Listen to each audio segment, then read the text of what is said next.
Escuta com atenção.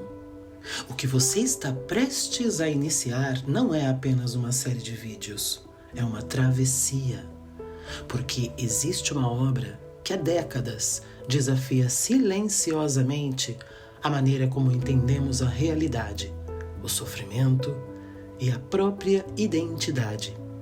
Uma obra extensa, densa, psicologicamente profunda, metafisicamente radical. Uma obra que muitos começam e poucos conseguem atravessar sozinhos.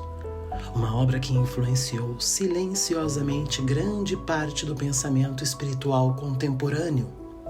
O nome dela é Um Curso em Milagres. E não é um livro de milagres no sentido mágico. É um treinamento mental. Um convite a desmontar camada por camada o sistema interno baseado no medo. Existe um cansaço que não vem do corpo, um cansaço que não se resolve com férias, nem com mudança de cidade, nem com um novo amor. É um cansaço mental, um ruído constante, uma tensão invisível que pergunta o tempo todo: e se algo der errado? Talvez você não perceba, mas esse estado de alerta é o que a maioria de nós chama de normal. Vivemos esperando o próximo problema, antecipando perdas, defendendo identidades, ensaiando respostas e, sem perceber, aprendemos a viver em conflito. Não um conflito externo, um conflito silencioso dentro da própria mente. Agora imagine algo diferente. Imagine que o sofrimento não seja inevitável, que ele não seja destino, mas interpretação. Imagine que exista um ponto dentro de você que nunca foi tocado pela ansiedade, que nunca foi diminuído por rejeição, que nunca foi quebrado por perda. E imagine que exista um caminho, não o único, mas um caminho, dedicado a treinar a mente para reorganizar essa interpretação e ativar esse ponto. Disso se trata Um Curso em Milagres, uma obra de metafísica sem dogmas. Imagine que você usa óculos com lentes ligeiramente distorcidas desde a infância. Tudo parece um pouco mais ameaçador do que realmente é. Um pouco mais frio, um pouco mais distante, distorcido. Você cresce acreditando que o mundo é assim, até que um dia alguém retira os óculos.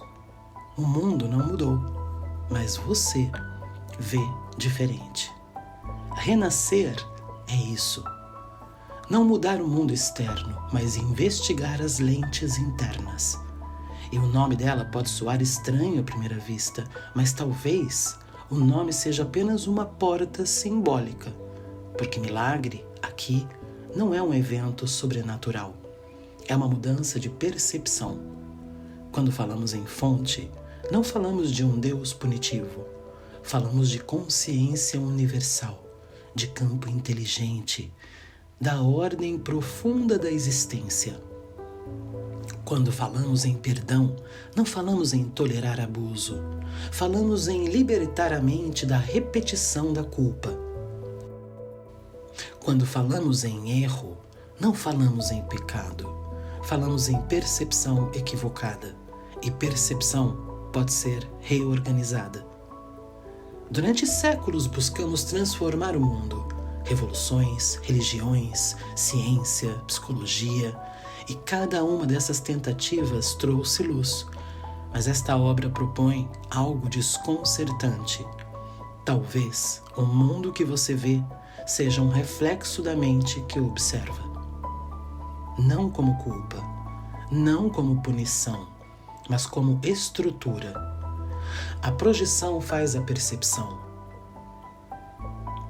Primeiro há um pensamento, depois uma interpretação, depois uma emoção, depois um mundo que parece confirmar tudo isso. E assim a mente constrói uma realidade coerente com o que acredita. A psicoterapia moderna toca nesse mesmo ponto. Carl Jung falava da sombra, aquilo que não reconhecemos em nós e projetamos no outro. A psicologia transpessoal entende que crises são apenas rupturas, convites de expansão da consciência. A neurociência demonstra que o cérebro se reorganiza conforme os pensamentos que repetimos, ou seja, o que você pratica internamente torna-se estrutura na sua experiência. Talvez o sofrimento não seja castigo, talvez seja hábito, um sistema aprendido. E aqui o curso se torna radical. Ele sugere que existem 2 sistemas de pensamento na mente humana. Um, baseado na separação, na defesa, na comparação, no medo de perder, nosso ego. E outro, baseado na unidade, na confiança, na percepção amorosa. Nosso espírito, ou, se preferir, podemos chamar de ego e consciência. Medo ou amor. Ambas as linguagens apontam para a mesma dinâmica, mas apenas um desses sistemas pode conduzir sua experiência por vez. E a maior parte da humanidade nem sabe que está escolhendo. Renascer nasce como uma travessia por esse território interno, não como religião, não como crença, mas como investigação. Ao longo das próximas semanas, vamos caminhar pelos 31 capítulos do texto dessa obra. Não como teoria, mas como experiência viva. Cada capítulo será um espelho. Haverá confronto, reconhecimento, resistência e alívio profundo. Porque este não é um caminho para melhorar o personagem. É um caminho para questionar o personagem. Existe algo em você que observa seus pensamentos, algo que percebe o medo, algo que permanece quando uma relação termina, quando um plano falha, quando o corpo muda. Esse algo não está em conflito, mas a mente aprendeu a esquecer. E o que o curso chama de milagre é simplesmente lembrar. Lembrar que a paz não é algo a conquistar, é algo a desenterrar. Talvez você nunca tenha sofrido apenas pelo que aconteceu. Talvez tenha sofrido pela interpretação que construiu sobre o que aconteceu. A realidade vivida é inseparável da mente que observa. E o que significa renascer? Não significa se tornar outra pessoa.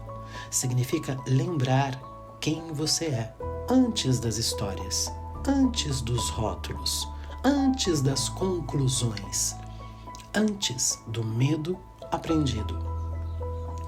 Talvez você não precise se tornar melhor, talvez precise se tornar mais consciente. Talvez não precise lutar contra o mundo, talvez precise investigar a forma como está percebendo. Antes de continuar, eu te faço uma pergunta silenciosa.